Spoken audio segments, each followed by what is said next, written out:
Cách trái đất 144 triệu km là nguồn năng lượng hình thành nên trái đất, ngôi sao riêng của chúng ta, mặt trời. Chúng ta có thể nhìn thấy mặt trời chiếu sáng từ trên cao, nhưng phía xa tầm mắt của chúng ta có một điều kỳ diệu đang diễn ra. Mặt trời đang tăng tốc.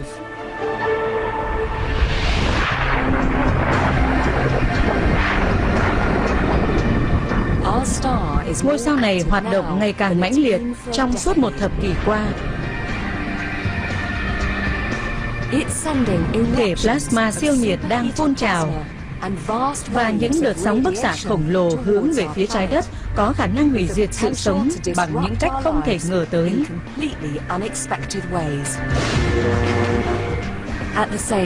Cùng lúc đó, một thế hệ mới của các vệ tinh sẽ cho chúng ta hiểu rõ về mặt trời một cách chi tiết hơn bao giờ hết.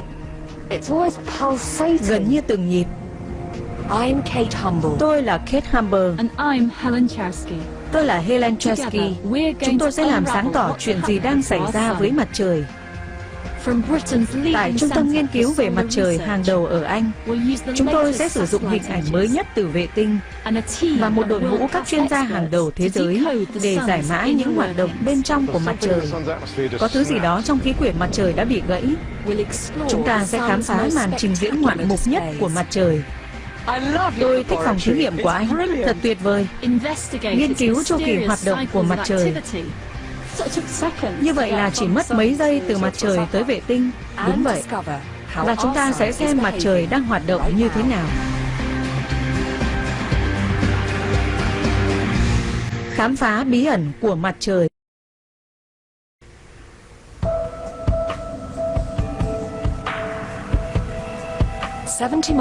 Cách London 112 km là nơi nước Anh có câu trả lời dành cho NASA. Đây là phòng thí nghiệm Rutherford Appleton ở Oxfordshire. Tại đây, các thiết bị vệ tinh được thiết kế và thử nghiệm trước khi phóng lên vũ trụ. Và các nhà khoa học đang phân tích những thông tin mới nhất từ các vệ tinh gửi về.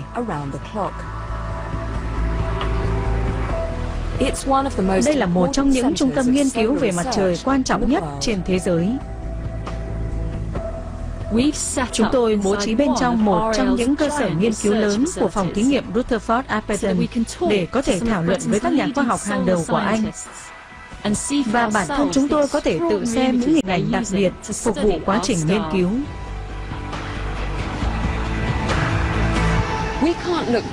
Chúng ta không thể nhìn thẳng vào mặt trời bởi việc đó gây tổn hại cho mắt. Tuy nhiên, một dàn vệ tinh mới cho phép các nhà khoa học tại phòng thí nghiệm Rutherford Appleton lần đầu tiên có được hình ảnh hết sức quý giá của mặt trời. Như một chiếc đĩa đang cháy trên bầu trời như ta thấy. Tại phòng thí nghiệm Rutherford Appleton, Richard Harrison, trưởng nhóm khoa học vũ trụ, chịu trách nhiệm phân tích các hình ảnh đó. Richard, các vệ tinh mới này giúp chúng ta nâng cao hiểu biết về mặt trời như thế nào? Chúng ta đã thành lập một đội tàu vũ trụ quốc tế đang nghiên cứu mặt trời một cách rất chi tiết. Ta có thể nhìn thấy mặt trời từ cả hai phía, tức là toàn bộ mặt trời, điều chúng ta chưa bao giờ làm được. Những vệ tinh này có thể phát hiện ra các loại ánh sáng từ mặt trời mà mắt thường không thể nhìn thấy được. Vùng sáng hơn được gọi là vùng hoạt động. Những vùng này gần giống với núi lửa và động đất trên trái đất. Đây là vùng mặt trời hoạt động và có rất nhiều điều thú vị đang diễn ra tại đây. Cô có thể thấy nó rất phức tạp và luôn chuyển động, giống như một đĩa mì Ý với các sợi mì đang xoắn lại vậy. Đây thực sự là một hình ảnh đáng kinh ngạc. Một vài màu sắc kết hợp với nhau cho thấy độ phức tạp trong ánh sáng rực rỡ ở trước mắt bạn. Đây mới chỉ là một phần thôi. Nói tóm lại, nghiên cứu về mặt trời thực sự thú vị khi đội tàu vũ trụ tuyệt vời của chúng ta tiếp cận được đỉnh điểm của quá trình hoạt động.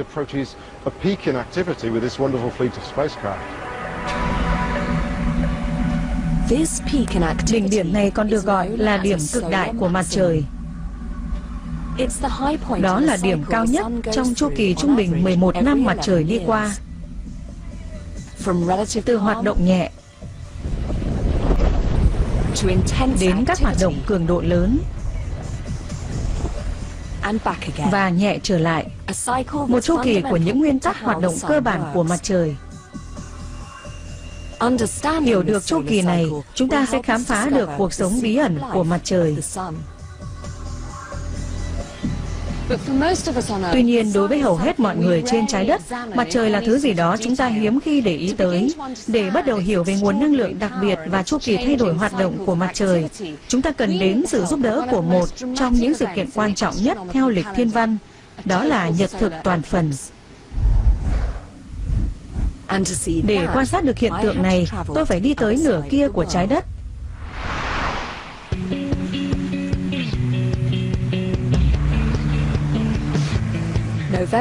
Tháng 11 năm 2012, tôi đã tới Cairns, Úc.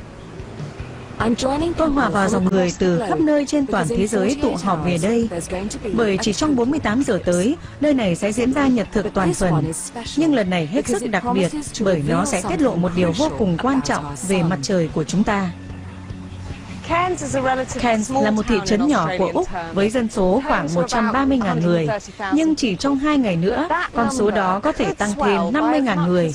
Tất cả đến đây vì một sự kiện chỉ diễn ra trong 2 phút 22 giây.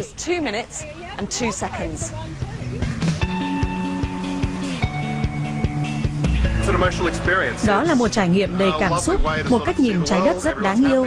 Mọi người đều vui sướng. Đó là quang cảnh tự nhiên của khoa học sáng ngày kia.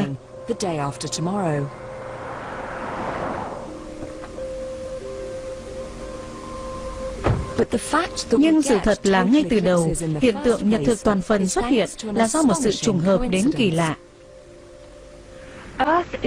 Trái đất là hành tinh duy nhất trong hệ mặt trời có thể quan sát được nhật thực toàn phần, và lý do thì hoàn toàn là do may mắn.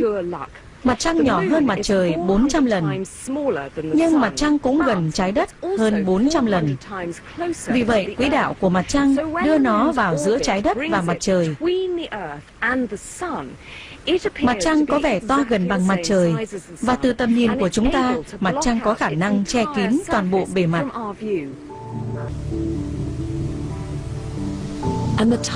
Và thời điểm của lần nhật thực này rất đặc biệt. Ngay bây giờ chúng ta sẽ quan sát được điểm cực đại của mặt trời, tức là thời điểm hoạt động mạnh mẽ nhất trong chu kỳ của mặt trời.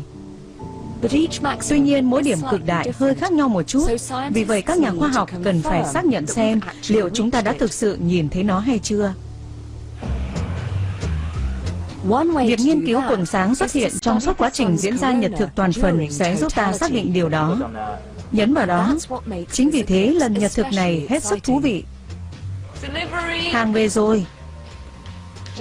Jay, tôi nghĩ chúng ta đã có thứ ông cần rồi, kể cả với những người săn nhật thực kỳ cựu. Nhà thiên văn học Francisco Diego đã chứng kiến 17 lần nhật thực toàn phần. Lần này ông tư vấn cho một nhóm 100 người săn nhật thực ở Anh. Và ông cũng tự mang theo thiết bị của mình. Mặt trời ở rất xa. Anh không phải là một nhà khoa học công nghệ cao, tôi biết mà. Đây là chiếc hộp lý tưởng để đựng một bộ phận rất mỏng manh của thiết bị. Anh cứ như là một nhà khoa học ở Blue Peter vậy, thật tuyệt. Cô cầm giúp tôi, cẩn thận gió. Tôi giữ được rồi. Một chiếc máy ảnh và một tấm lọc tự chế là tất cả những gì ông cần để chụp những bức ảnh chi tiết về quầng sáng. Giờ tôi sẽ bỏ nắp ống kính. Hình dạng của quầng sáng trên ảnh sẽ cho biết chúng ta đã tới được điểm cực đại của mặt trời hay chưa. Như vậy, nhật thực cho chúng ta cơ hội được chiêm ngưỡng và nghiên cứu tầng ngoài cùng của bầu khí quyển mặt trời. Những tầng này, sắc quyển và quầng sáng là dấu hiệu cho thấy hoạt động của mặt trời. Đây là nước Úc nhiệt đới và chuẩn bị vào mùa mưa. Thời tiết có thể phá hỏng mọi thứ.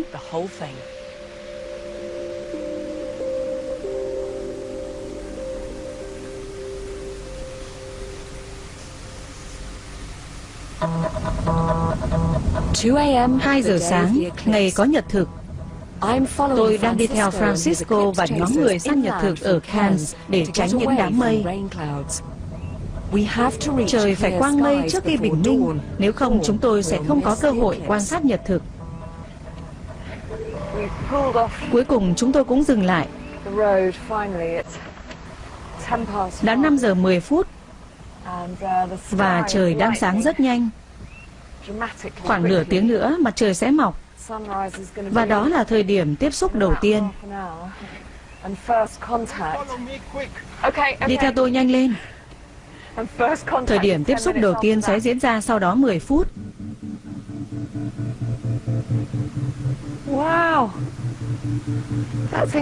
Thật tuyệt vời. Mặt trời vừa ló dạng trên những đám mây và nó bị khuyết ở góc trái.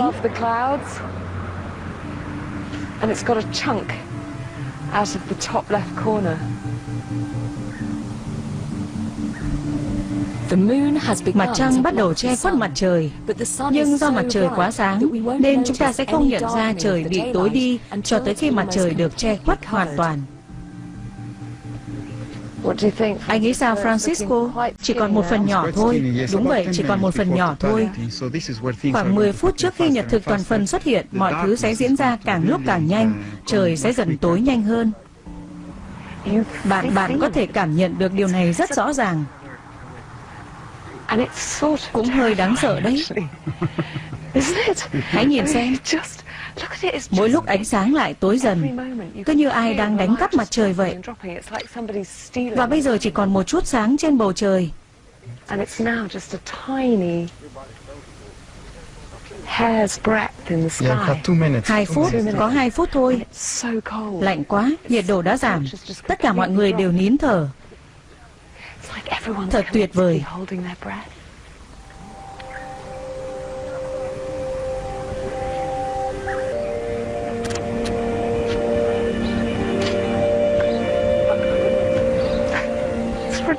Trời ạ, đẹp quá. Quá tuyệt vời.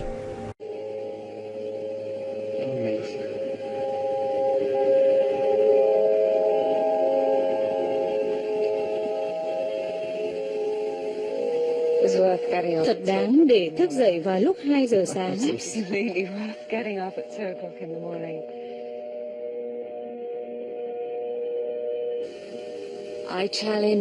Tôi dám chắc không ai xem nhật thực toàn phần mà không xúc động. Đó chỉ là cái nhìn thoáng qua về những hoạt động bí ẩn của mặt trời.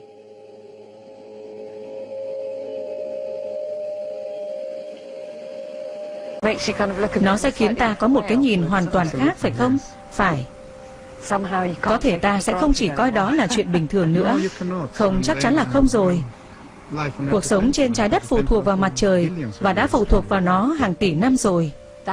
Đây là lần đầu tiên tôi xem nhật thực toàn phần. Nhưng điều gì khiến quầng sáng xuất hiện? Mặt trời đã đạt đến điểm cực đại của hoạt động chưa?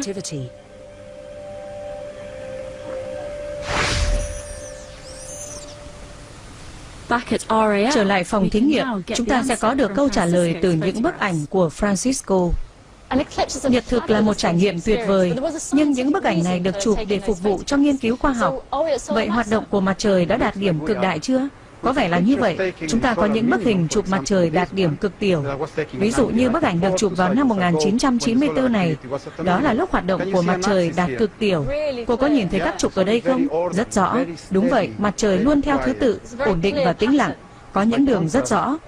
Ngược lại, năm ngoái tại Úc, chúng tôi thấy quầng sáng hoàn toàn khác. Đây là bức ảnh chúng tôi chụp tại đó. Nào, hãy cho tôi biết các trục ở đâu. Cũng giống như vậy, phải không? Ở tất cả mọi nơi. Bởi hoạt động của mặt trời đã thổi quầng sáng lan tỏa ra mọi hướng. Mặt trời hoạt động rất mạnh. Đây quả là thời điểm thú vị để nghiên cứu mặt trời. Chúng tôi rất háo hức tìm hiểu về cực đại của mặt trời. Năm sau mặt trời sẽ trở lại trạng thái tĩnh lặng và chu kỳ này lặp lại 11 năm một lần. Vậy điều gì đã tạo ra chu kỳ mặt trời? Để hiểu rõ, chúng ta cần biết chuyện gì đang diễn ra ở sâu bên trong mặt trời. Đó là nơi chúng ta không thể tới, nhưng có thể học được rất nhiều nhờ những điều tạo nên hành trình từ tâm mặt trời tới trái đất. Ánh sáng mặt trời. Ánh sáng mặt trời. Ánh sáng đến từ mặt trời. Chúng ta có thể coi đó là chuyện bình thường. Nhưng nó vẫn là một bí ẩn. Ánh sáng đến từ đâu? Và làm sao ánh sáng đến được đây? Chúng ta nghĩ đơn giản là ánh sáng đến từ bề mặt của mặt trời. Nhưng hành trình của ánh sáng bắt đầu từ sâu bên trong mặt trời. Và điều gì khiến hành trình của ánh sáng trở nên đặc biệt như kích cỡ của mặt trời? Khối lượng của mặt trời là 27 số 0 đằng sau số 2, được tính theo tấn, và chiếm đến 99,85% trong toàn bộ hệ mặt trời. Hệ mặt trời cơ bản chỉ có mặt trời và một vài mảnh nhỏ xoay xung quanh. Ánh sáng mặt trời tồn tại bởi một quá trình đi sâu vào trong tâm mặt trời, được gọi là sự nung chảy. Áp suất và nhiệt độ ở ngay giữa mặt trời lớn đến mức các nguyên tử hydro có thể bị nung chảy. Khi ấy, một phần rất nhỏ của khối lượng được chuyển thành một lượng năng lượng khổng lồ.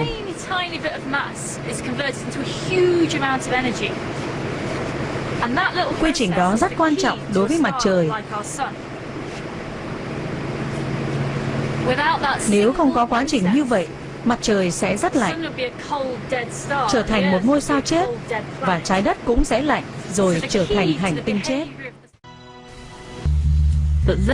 Tuy nhiên, hành trình của ánh sáng rất dài. Hãy tưởng tượng quả bi này là lượng tử ánh sáng mới được hình thành. Tia sáng phải chạm tới bề mặt của mặt trời. Đây là một hành trình vô cùng phức tạp và khó khăn, bởi ở giữa lõi và bề mặt của mặt trời có một khối lượng lớn những thứ luôn sôi sục, được gọi là thể plasma. Giống như quả bi đang đập vào các vật xung quanh này, lượng tử ánh sáng phải xác định được hướng đi thông qua thể plasma. Nhưng quả bi này hay lượng tử ánh sáng không thể tự tìm được đường đi, mà cứ va đập qua lại với các hạt plasma, di chuyển hàng nghìn km mỗi giờ. Khi phải vượt qua hàng trăm nghìn km của thể plasma giữa lõi và bề mặt của mặt trời, hành trình dài 2,5 giây với tốc độ ánh sáng sẽ dài hơn rất nhiều.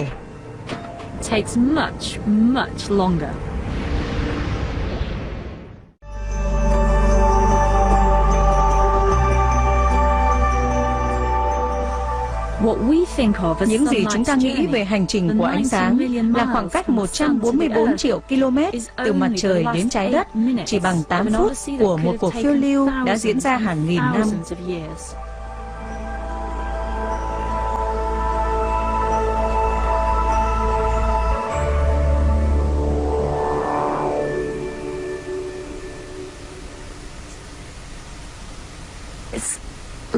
Thật tuyệt khi nghĩ rằng thứ ánh sáng dịu dàng đang chạm vào tôi lúc này lại có một khởi đầu dữ dội và ấn tượng như vậy.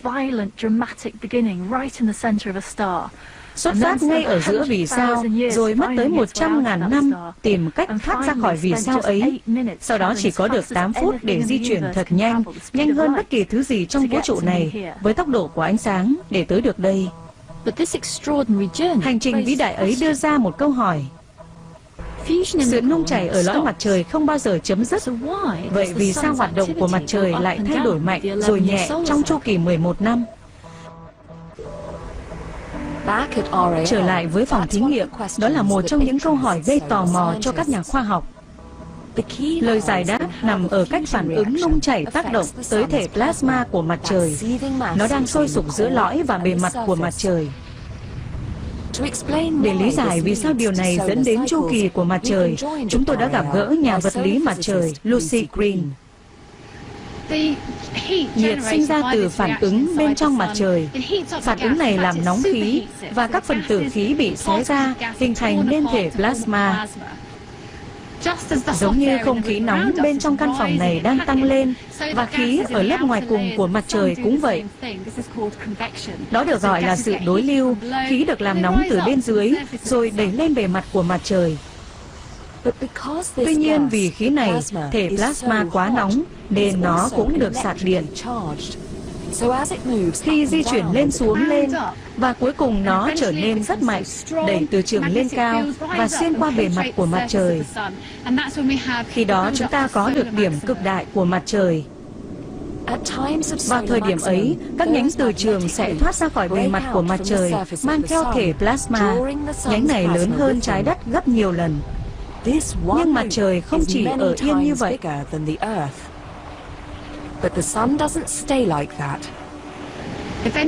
Cuối cùng từ trường tự phân tán và sắp xếp lại.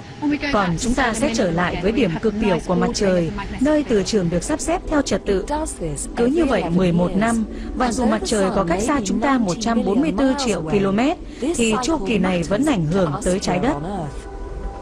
Về gió mặt trời trên trái đất, thì bạn phải tới những nơi lạnh, vừa không có ánh nắng, vừa tối.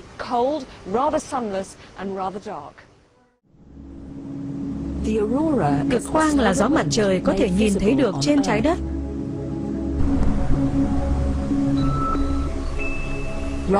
Ngay bây giờ, điểm cực đại của mặt trời chính là thời điểm tốt nhất để thấy được cực quang. Nhưng tôi cần một đêm không mây và không trăng.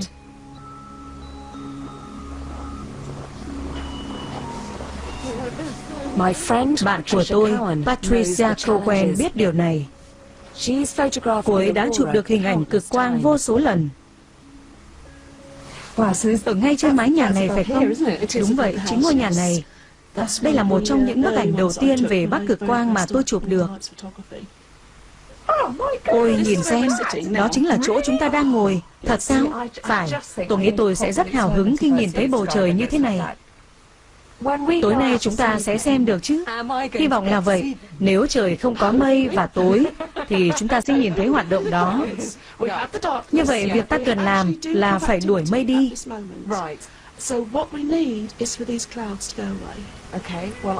Tôi ra ngoài thổi mây đi đây.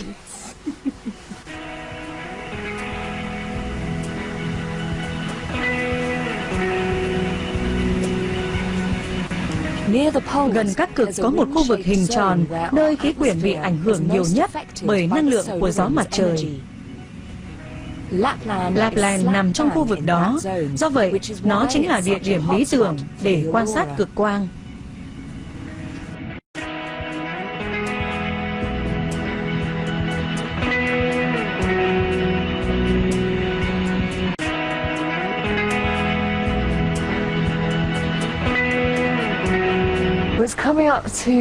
Đã 11 giờ đêm, nhưng trời vẫn còn mây.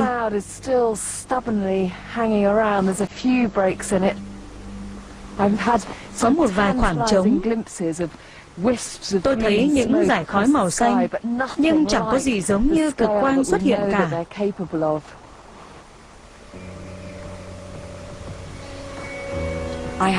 Tôi còn một đêm nữa trước khi mặt trăng trở lại và phá hỏng cơ hội có được tầm nhìn rõ nét của tôi.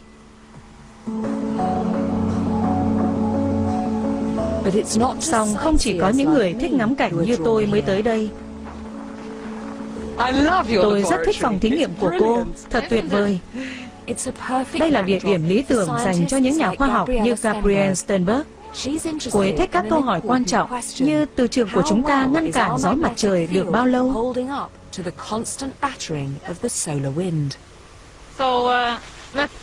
Hãy dùng quả bóng tuyết này để mô phỏng. Nhiệt độ ngoài trời khoảng âm 30 độ. Trời quang mây, cả ngày hôm nay không có mây. Hãy xem chuyện gì sẽ xảy ra.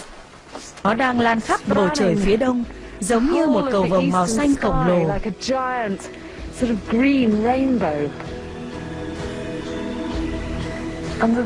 Dưới lớp mũ che kín mặt này, tôi đang cảm thấy vô cùng sung sướng. Thật là mê hoặc, tuyệt đẹp, bạn không thể rời mắt. Các nhà khoa học tại phòng thí nghiệm ở Trung tâm Đánh lửa Quốc gia đang nghiên cứu để tìm ra câu trả lời. Gió mặt trời là dấu vết của một khối lượng lớn bức xạ và các phần tử mà mặt trời chiếu xuống trái đất. Nó được gọi là thời tiết mặt trời và ảnh hưởng của nó với trái đất mang một ý nghĩa quan trọng. Richard Harrison, trưởng nhóm các nhà khoa học tại phòng thí nghiệm thuộc Trung tâm Đánh lửa Quốc gia, là một chuyên gia về bão mặt trời. Richard, chúng ta biết rằng trái đất được bảo vệ khỏi thời tiết mặt trời bằng một lá chắn từ trường, nhưng có khi nào lớp chắn này bị vỡ không? Cách trả lời duy nhất là phải nhìn lại khí quyển của mặt trời và những đường cong từ trường trong khí quyển mặt trời, giống như dây chun cao su khi bị rối và buộc vào nhau.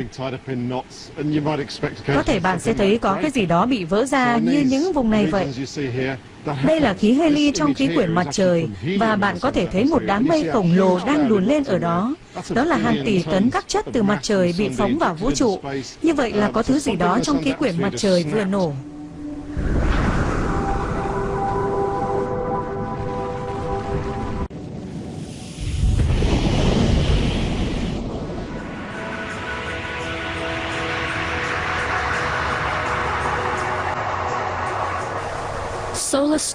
Bão mặt trời có thể phá hủy các vệ tinh, thiết bị truyền thông, máy bay trên mặt đất.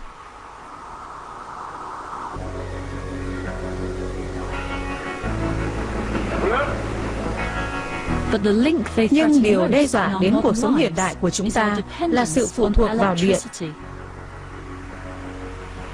Nếu bạn còn nghi ngờ thì hãy nhìn vào quyển sách này. Các nhà bảo hiểm của thị trường bảo hiểm Lloyds tại London đã xuất bản cuốn sách này sau khi cùng với các nhà khoa học ở phòng thí nghiệm Rutherford Appleton viết ra nó. Tôi nghĩ một trong những phần hay nhất của cuốn sách là các tác động có thể gây sập nguồn điện của chúng ta. Điều này rất quan trọng bởi mạng lưới điện là một trong những thứ dễ bị ảnh hưởng nhất bởi bão mặt trời. Những hạt mang điện trong các đợt giải phóng lượng vật chất cực quang có thể tạo ra các dòng điện rất mạnh lên bề mặt trái đất, làm quá tải mạch điện và phá hỏng máy biến thế. Sở dĩ nó có ý nghĩa quan trọng như vậy là vì mọi thứ đều kết nối với nhau. Nếu bị mất điện, chúng ta không chỉ mất mũi ánh sáng và nhiệt để nấu nướng, mà ta còn mất đi nhiên liệu bởi trạm bơm xăng cũng sử dụng điện để bơm nhiên liệu vào thùng dự trữ. Vệ sinh, nước sạch, hệ thống, thông tin liên lạc đều mất hết.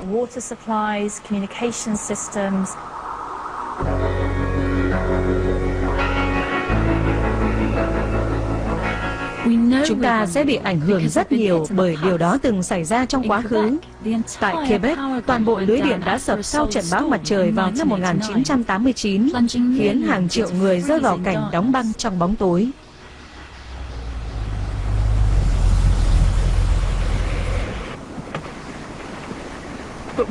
Tuy nhiên, chúng ta không bỏ cuộc. Đã có những biện pháp đề phòng chống lại ảnh hưởng của thời tiết mặt trời. Chúng ta đã xây dựng những hệ thống kỹ thuật có khả năng khôi phục. Mọi việc sẽ tốt hơn nếu chúng ta chuẩn bị để đương đầu với các cơn bão mặt trời. Nhưng để làm được điều đó, chúng ta phải biết được thời điểm bão đến và phải có một hệ thống cảnh báo sớm. May mắn thay có một hệ thống đó trong tòa nhà này. Việc dự báo đang có chiều hướng đi xuống. Thời tiết vũ trụ sẽ bắt đầu từ những đốm đen của mặt trời. Diễn biến của đốm mặt trời thay đổi ra sao và từ trường ở giữa các đốm này phức tạp như thế nào là dữ kiện mà chúng ta sử dụng để dự đoán các hoạt động đáng chú ý.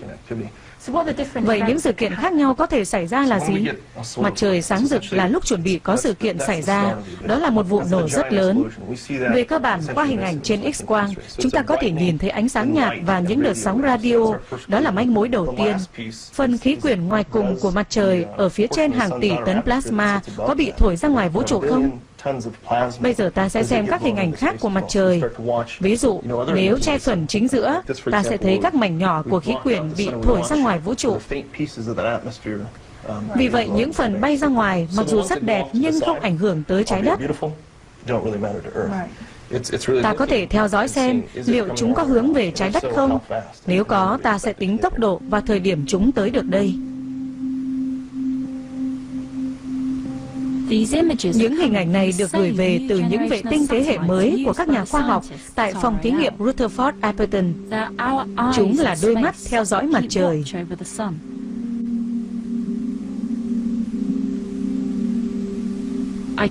Tôi có thể nhìn thấy chúng bằng ánh sáng thường.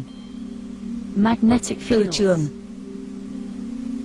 X-quang. Vào một ngày gần tới điểm cực đại, mặt trời sẽ phát ra 3 đợt giải phóng lượng vật chất cực quang. May thay, hôm nay chưa có gì xảy ra. Nhưng các sự kiện có thể diễn ra kèm theo một chút cảnh báo. Đây là đoạn phim ghi lại một sự kiện đặc biệt. Tôi chọn một sự kiện diễn ra vào cuối tháng 10 năm 2003. Có thể nói là sự kiện đáng nhớ gần nhất, một hoạt động thời tiết của vũ trụ mà ta có. Che mặt trời lại, ta sẽ thấy được khí quyển và sự giải phóng. Đúng vậy, rất đối xứng. Nhìn kia, các đám mây lớn, trông chúng như vầng hào quang tiến thẳng vào ta vậy.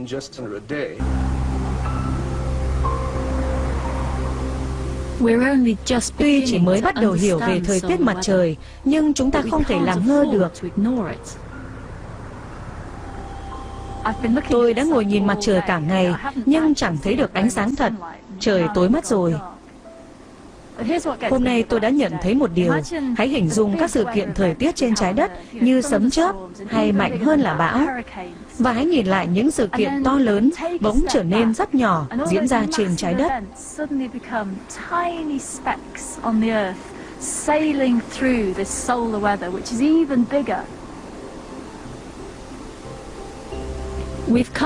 Từ rất lâu chúng ta vẫn nghĩ rằng mặt trời đơn giản chỉ cho ta ánh sáng và hơi ấm.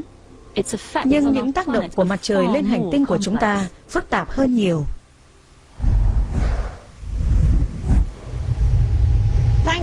Nhờ có các nhà khoa học, ta thấy được mặt trời là một lò phản ứng nhiệt mãnh liệt, phát xung vào mỗi chu kỳ 11 năm và giải phóng các phân tử mang điện về phía chúng ta.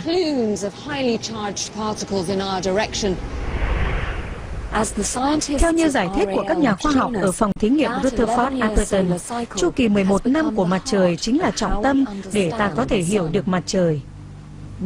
Rất nhiều ảnh hưởng không ngờ của mặt trời đến cuộc sống của chúng ta phụ thuộc vào hoạt động tăng hay giảm theo chu kỳ của mặt trời. Nhưng các nhà khoa học bắt đầu khám phá ra một ý tưởng cơ bản rằng các chu kỳ không thực sự đúng như những gì chúng ta vẫn nghĩ. Nghiên cứu mới nhất cho thấy các chu kỳ có thể thay đổi. Chúng ta có khả năng sống trong sự thay đổi của mặt trời nhiều hơn chúng ta nghĩ.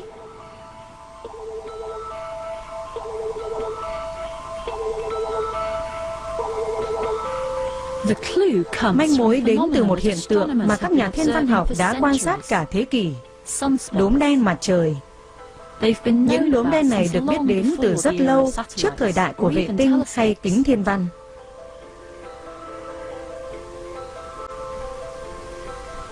Nhìn thẳng vào mặt trời mà không có màng lọc là một ý tưởng tồi, bởi như thế sẽ làm hỏng mắt.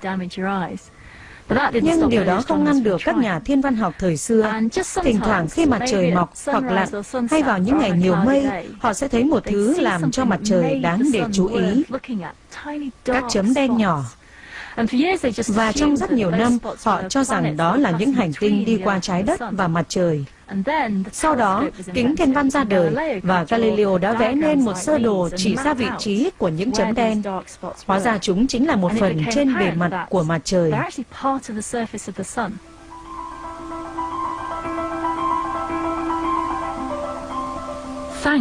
Nhờ có những nhà thiên văn học thời xưa, những đốm đen mặt trời trở thành một trong những bằng chứng về hoạt động của mặt trời.